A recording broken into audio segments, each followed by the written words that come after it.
तो अब हम लोग देखते हैं कि टेक्स्ट फंक्शन क्या होता है। आपको मैंने लॉजिक एंड और नॉट तीनों बता दिया।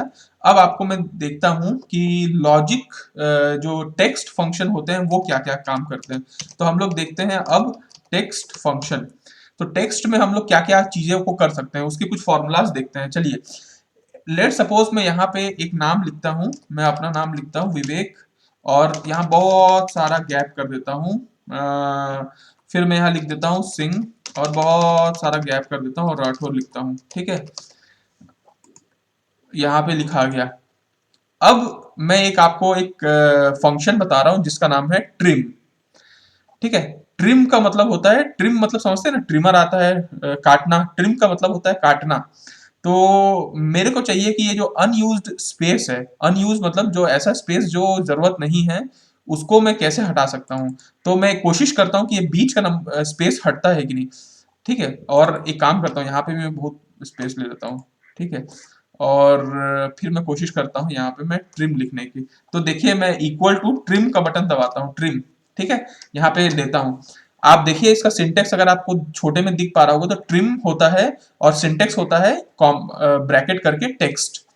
ये सारे सिंटेक्स याद रखिएगा, क्योंकि आपके इस एग्जाम में ये क्वेश्चन पूछे जा सकते हैं और पूछते ही है। एक्सप्लेन 5 फॉर्मूलाज ऑफ एक्सेल, जो अच्छे अच्छे फॉर्मूला है, 10 फॉर्मूला पूछ देगा। तो आपको वो फॉर्मूला का सिंटेक्स वगैरह और उसका यूज पता होना चाहिए। ट्रिम करता हूं और मैं ये वाला सेल को पकड़ लेता हूं और इसको मैं क्या करता हूं, एंटर करता हूं। आप देख पा रहे हैं क्या, ये क्या हुआ। इस फंक्शन का इस्तेमाल कब किया जाता है, ट्रिम फंक्शन का। यहां पे मैं लिखते भी जाता हूं ट्रिम। ठीक है, ट्रिम फंक्शन का इस्तेमाल कब किया जाता है, जब आपको किसी सेल में अनयूज्ड स्पेस है। मतलब देखिए यहाँ पे कितना गैप था, ये गैप हमारे काम का नहीं है। हमको चाहिए कि एक ये है उसके बीच में थोड़ा सा एक लेटर का गैप रहे और उसके बाद फिर दूसरा चालू हो जाए।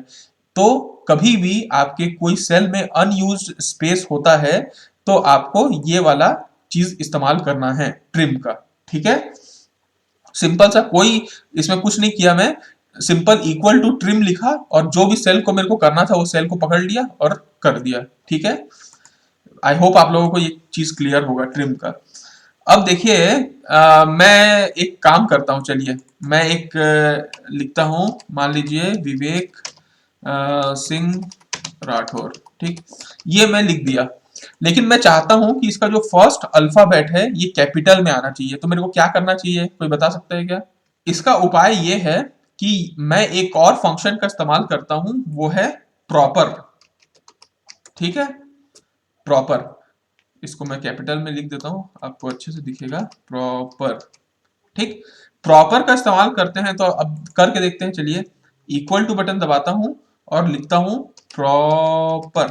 ठीक, प्रॉपर का लेता हूं। देखिए प्रॉपर का सिंटेक्स कैसा है, प्रॉपर ब्रैकेट टेक्स्ट।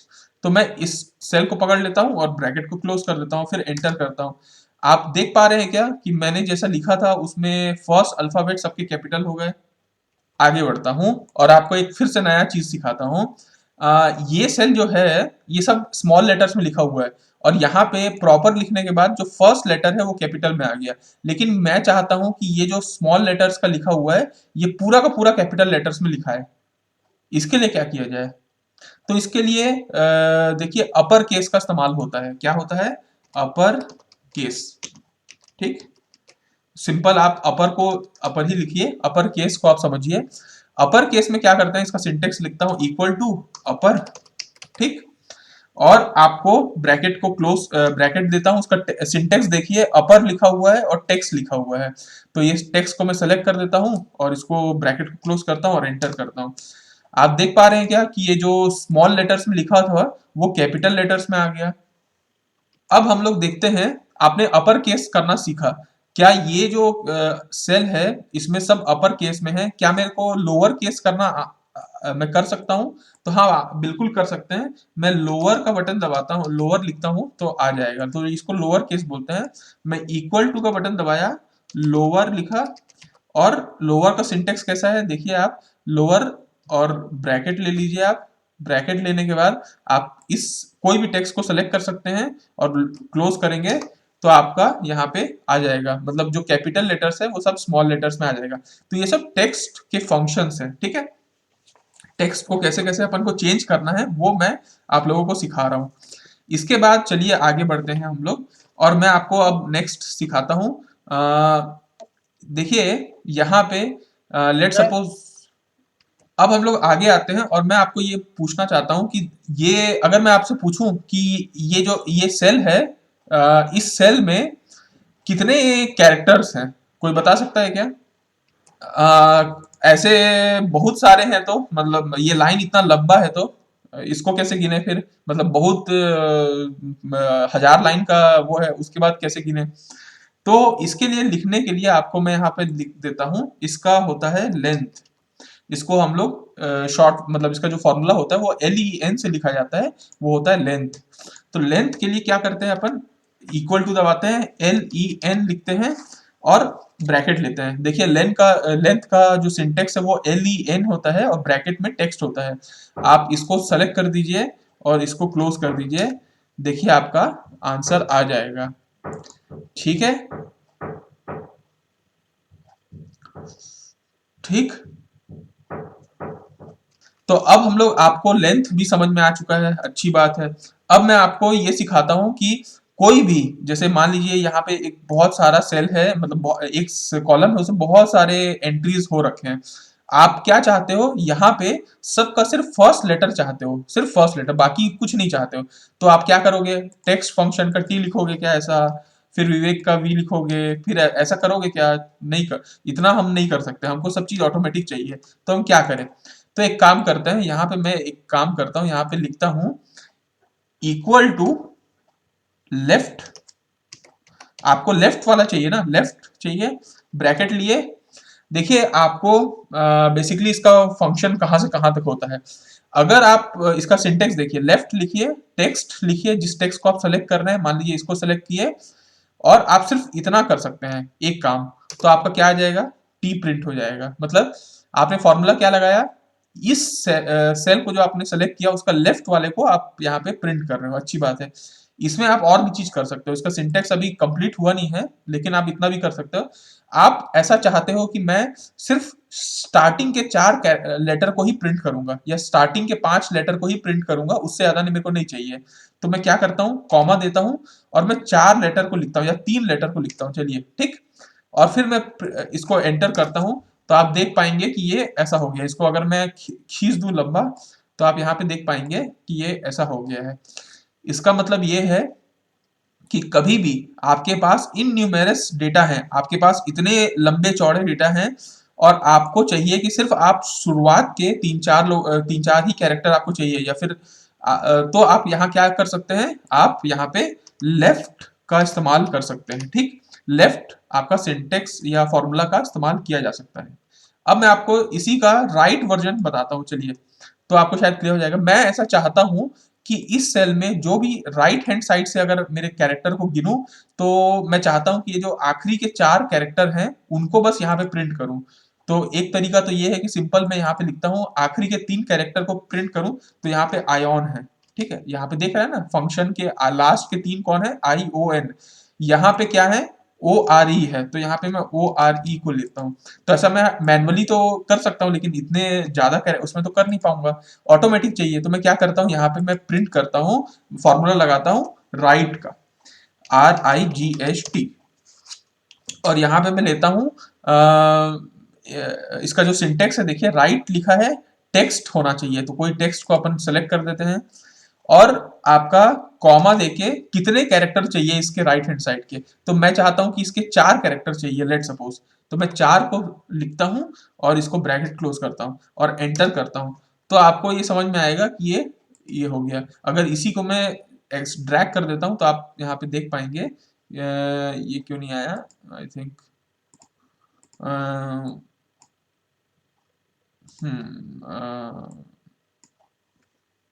अब आप देख पा रहे हैं क्या कि मैं जो चाह रहा था, यहाँ पे मैं राइट वाला फॉर्मूला यूज करना चाह रहा था। मतलब कभी भी आपको अगर कोई सेल दिया हुआ है, उसका अगर आपको शुरुआत का 3 लेटर चाहिए, तो आप इक्वल टू लेफ्ट दबा दीजिए और जितना कैरेक्टर चाहिए उतने को लिख लीजिए।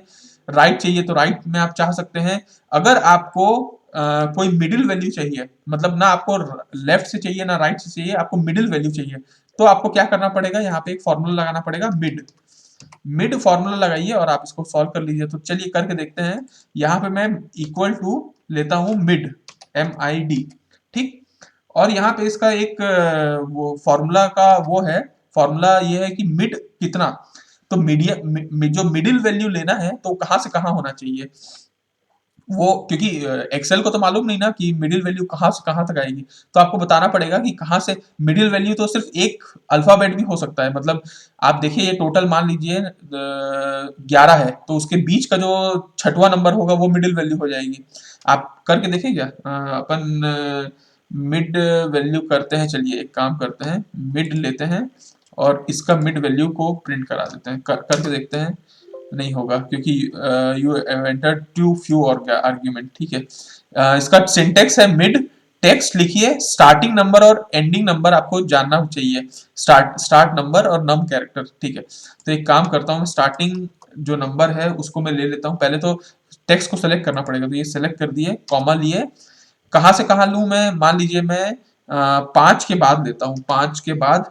और कहाँ से कहाँ तक जाना है मेरे को, let suppose right hand side से भी मेरे को चौथे नंबर पे जाना है, और एंटर करता हूँ। तो आप यहाँ से देख पाएंगे क्या, मैं यहाँ पे लिया था 5, तो पांचवें नंबर पे क्या हुआ देखिए, है टी फर्स्ट, ई सेकंड, एक्स टी 4 और एक स्पेस, ठीक है।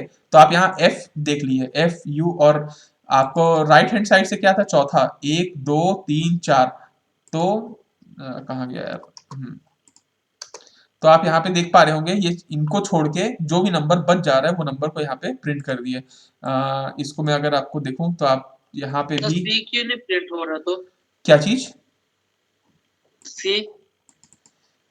एक सेकेंड, 1 2 3 4, 4 मिड, 1 2 3 4 बताता हूँ। मिड वैल्यू ऐसी ली जाती है कि पहले आपको जो कैरेक्टर है टेक्स्ट उसको आपको लेना होता है, तो E3 हमने टेक्स्ट ले लिया, ठीक। ये जो स्टार्टिंग, ये जो नंबर है 5, ये स्टार्टिंग नंबर होता है जहां से वो स्टार्ट करेगा। और ये जो 4 है, ये 4 कितने कैरेक्टर्स को लेना चाहिए उसको ले रहा है, लेकिन ये सी तो प्रिंट करना चाहिए आई थिंक। अभी दिख रहा है क्या, कितने कैरेक्टर्स प्रिंट हो रहे हैं, आपको समझ में आ रहा है। ये जो आखिरी के जो 6 है, ये बताता है कि कितने कैरेक्टर्स को प्रिंट करना है। ये 4 जो ये वाला नंबर है, ये दर्शाता है कि स्टार्टिंग नंबर कहाँ से लेना है। और ये जो दर्शाता है वो दर्शाता है कि किस सेल को अपन पकड़े हुए हैं, ठीक। तो कहाँ गया यार, रुक जाओ, गायब हो गया। हाँ, 1 मिनट, ये है आपका ई, ठीक। ये देखिए, E5 नहीं भैया, इसको चेंज करो यार। हाँ, आप देख पा रहे हैं ना, इस फॉर्मूला में 6 कैरेक्टर प्रिंट होने चाहिए थे, और यहाँ पे हो कितने रहे, 1 2 3 4 5 6, 6 हो रहे हैं। एक स्पेस का उस समय दिक्कत आ रहा था, इसलिए स्पेस यहाँ पे आ रहा है। 6 कैरेक्टर प्रिंट हो रहे हैं। कहाँ से प्रिंट होने चाहिए थे, चौथे नंबर से प्रिंट होने चाहिए थे। चौथे नंबर से प्रिंट हो रहे हैं क्या, TEXT। तो ये जो मैं जो भी नंबर लिखता हूँ यहाँ पे 4 लिखा, तो वो 4 से प्रिंट करना शुरू कर देता है, ये 4 से प्रिंट करना शुरू कर दिया। तो टी लिया, फिर कितने कैरेक्टर प्रिंट करने हैं, 6, तो टी और एक स्पेस, फिर ऐसे करके प्रिंट हो गया, ठीक है। Is it clear to everyone?